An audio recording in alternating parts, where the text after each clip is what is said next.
Soalan yang kedua yang kita terima pada pagi ini datangnya daripada Fir. Assalamualaikum Ustaz. Ibu saya menghadapi penyakit batuk berkehak. Ini sejenis penyakit ni. Batuk berkehak. Dan ini berlanjutan untuk tempoh yang lama. Pelbagai ubat dan rawatan konvensional telah dilakukan.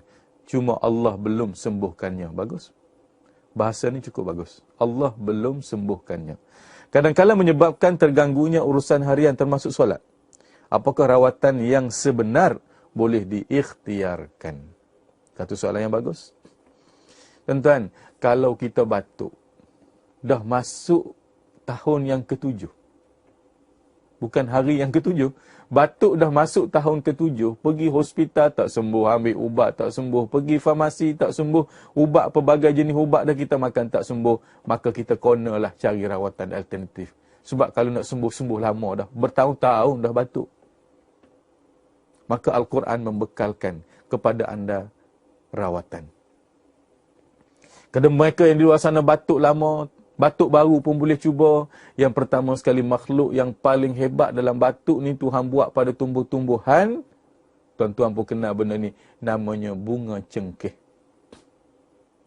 Bunga cengkeh, semua orang kenal bunga cengkeh. Beli bunga cengkeh tu 40 kuntum. Bukanlah 40 kuntum satu baldi bunga cengkeh. Dia sikit je buah atas tapak tangan kita ni. Letak dalam bekas.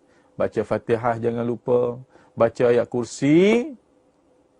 Baca satu ayat dalam Al-Quranul Karim.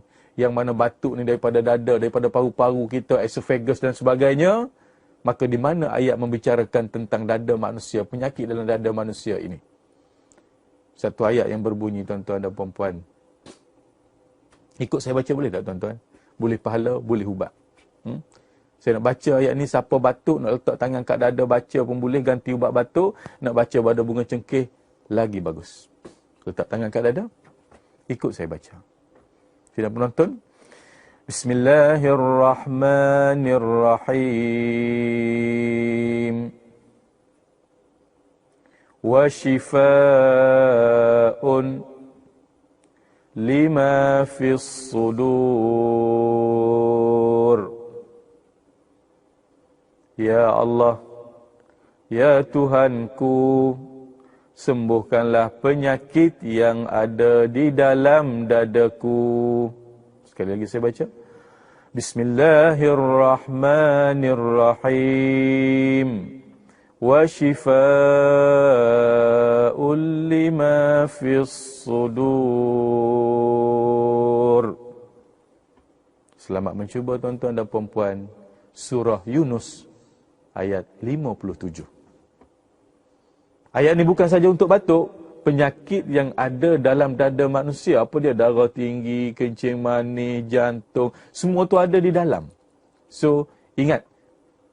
Ayat ini adalah ayat penyembuh yang hebat untuk penyakit manusia yang ada di dalam dada. Jangan lupa catat 4 patah perkataan saja tuan-tuan.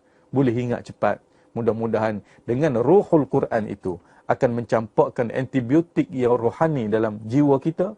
Bahkan akan menyembuhkan penyakit kita itu daripada segala gangguan. Iblis laknatullah. Okey, selesai masalah tu. Dan selamat mencuba. Soalan seterusnya, Haji Yahya bin Haji Majid daripada Melaka. Anak saya berumur 3,5 tahun menghadapi leukemia sejak setahun lalu. Apakah doa dan amalan sebagai penawar? Leukemia. Berkaitan dengan darah lah ni. Leukemia ni. Nak buat lagu mana Ustaz? Ubat. Leukemia, tuan-tuan dan puan-puan, kita ambil ubat daripada Allah Subhanahu Wa Taala. Satu ubat yang hebat kemarin pun kita dah bagi tahu sebelum ini bahawa air Zam-Zam itu merupakan ubat yang hebat daripada Allah Subhanahu Wa Taala. So ambil air Zam-Zam, letak depan kita, baca Fatihah, baca ayat kursi. Apabila melibatkan darah, melibatkan tulang, melibatkan urat saraf, yang pastinya berada dalam surah Al-Mu'minun ayat 11 hingga 14. Al-Mu'minun 11 hingga 14. Kalau melibatkan darah, tulang, urat, kulit manusia itu, bacalah ayat Al-Mu'minun 11 hingga 14 dan jangan lupa baca surah Al-Hasyr ayat 21. Baca pada air Zam-Zam, bagi minum, niat nak menyembuhkan penyakit leukemia itu. Air Zam-Zam adalah antibiotik daripada Allah Subhanahu Wa Taala. Tak ada seorang pun yang boleh buat air Zam-Zam, tak ada satu negara pun boleh mengeluarkan air Zam-Zam kecuali Mekah Al-Mukarramah. Dan ingat, okey, mudah-mudahan jawapan itu memberi satu harapan. Jawapan itu memberi sinar baru kepada Haji Yahya dalam mengubati anak. Hospital lah, saya tak halang. Air Zam-Zam dengan satu matlamat, iaitulah kesembuhan. Okey. Soalan yang